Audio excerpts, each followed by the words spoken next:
మనస్ఫూర్తిగా నేను అభినందిస్తున్నా. అందుకే చంద్రశేఖరరావు గారికి ఈరోజు నేను చెప్పదలుచుకున్నా, మీరు అధికారంలో ఉంటే చెలాయిస్తాం, ఓడిపోతే ఫామ్ హౌస్ లో పడుకుంటామనే విధానము ఇది మంచిది కాదు మీకు, మీ అనుభవానికి, మీ హోదాకు. ఈ రోజు నేను సూటిగా వారిని ఒకటే మాట అడుగుతున్నా, మేమందరం ఎన్నికల్లో పోటీ చేయలేదా? ఓడినా గెలిచినా ప్రజల్లో ఉండలేదా?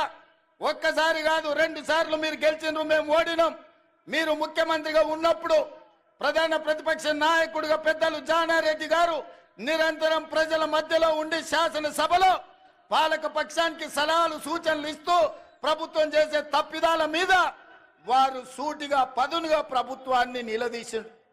అదే విధంగా మిత్రుడు బట్టి విక్రమార్క గారు మరొక 5 సంవత్సరాలు సిఎల్పి నాయకుడిగా మా ఎమ్మెల్యేలను మీరు గుంజుకున్నా, ముక్కవని ధైర్యంతో సిఎల్పి హోదాను మీరు తొలగించినా ఏ రోజు